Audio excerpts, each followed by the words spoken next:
warahmatullahi wabarakatuh. Waalaikumsalam warahmatullahi wabarakatuh.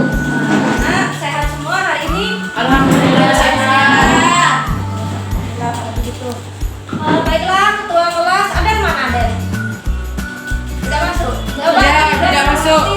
Feni dah yang mimpin berdoa. Silakan dipimpin berdoa. Dimulai. Bismillahirrahmanirrahim. Raditu billahi rabba wa bil islami dina wa bi Muhammadin nabiyyan wa rasula.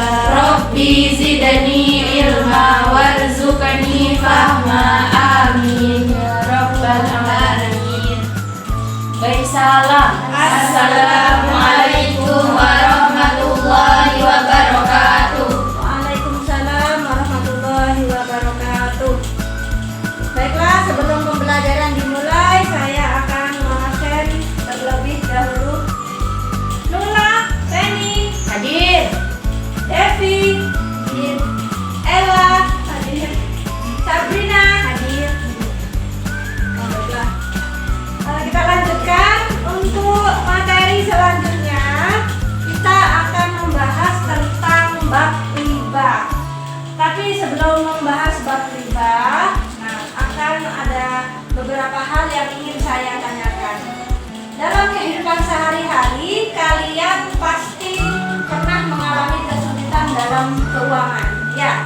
Ya. Dalam keuangan, kira-kira apa yang kalian lakukan selain minta pada orang tua? Saya lagi butuh-butuhnya uang, selain minta ke orang tua, kalian biasanya mencari uang itu dengan cara bagaimana?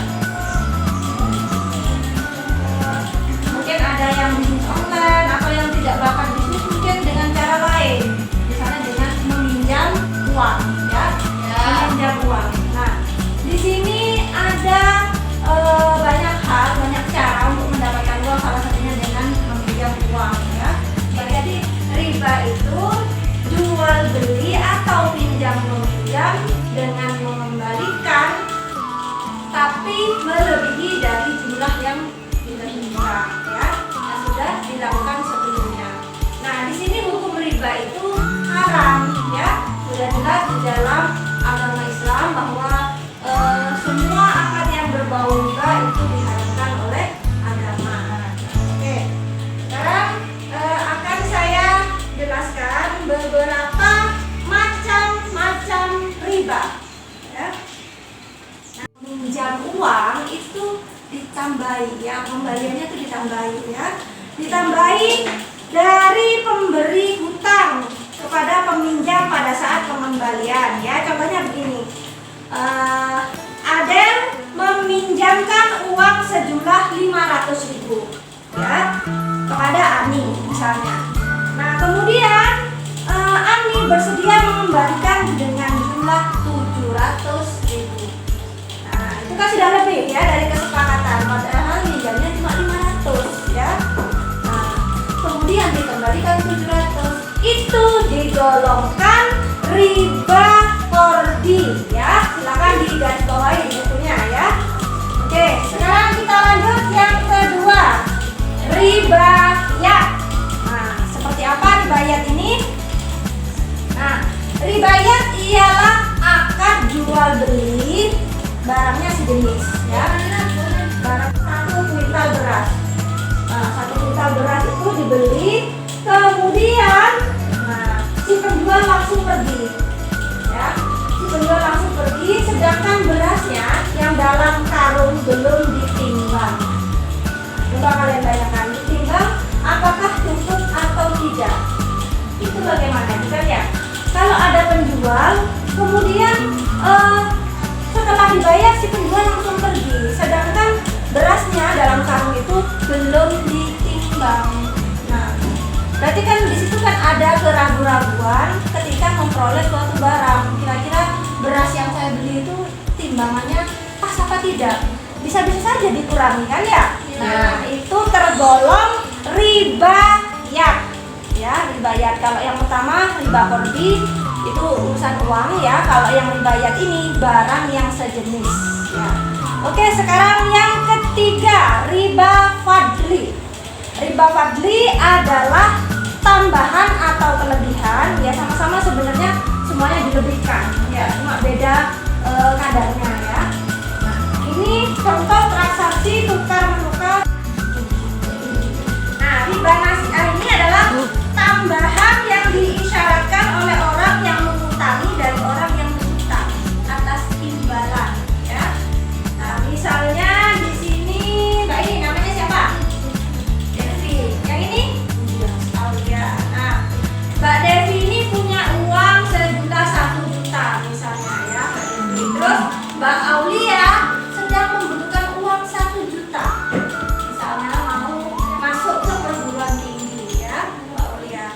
Mbak Aulia bilang, "Di, aku mau bayar ke kamu bulan depan ya." Oke, baiklah. Udah dikasih uang 1 juta, seret. Ternyata setelah 1 bulan, Mbak Aulia tidak bisa membayar ke Mbak Devi. "Vi, maaf ya, aku nggak punya uang masih. Gimana kalau akhirnya masing-masing dicari Al-Quran surat Al-Imran di Google ayat 130. Yuk. آمنوا لا تأكلوا الربا وأضعافا مضاعفة واتقوا الله لعلكم تفلحون. Untuk artinya Mbak Feni, Teman, janganlah kamu memakan riba dengan berlipat ganda, dan bertakwalah kepada Allah agar kamu beruntung. Misalnya saya pinjam uang ke Sabrina 100.000, janjinya bulan depan, tapi saya tidak bisa membayar tepat waktu, lewat 1 bulan itu. Jadi saya membayar 110 bunga ru. ya. Itu tergolong riba apa? Oke, mungkin tadi ada yang sudah mendengarkan kira-kira seperti itu perbuatan itu tergolong riba apa? Yuk. Ada yang bisa? Silakan angkat tangan. Gak ada yang bisa? Nah, berarti kalian kurang memperhatikan lagi ya. Jadi hal-hal seperti itu melebihkan pinjaman karena diberikan penangguhan waktu itu tergolong riba nasi'ah. Nah, tadi sudah saya contohkan antara Mbak Devi sama Mbak Aulia. Yang Mbak Aulia tadi tidak mampu membayar tepat waktu di bulan awal. Nah, jadi dia tunda di bulan kedua. Nah, itu tergolong riba nasi'ah. Karena ditambahi waktu, jadi pinjamannya bertambah. Nah, itu ya digolongkan riba nasi'ah. Memang banyak dalam kehidupan sehari-hari kita temui hal-hal seperti itu, ya.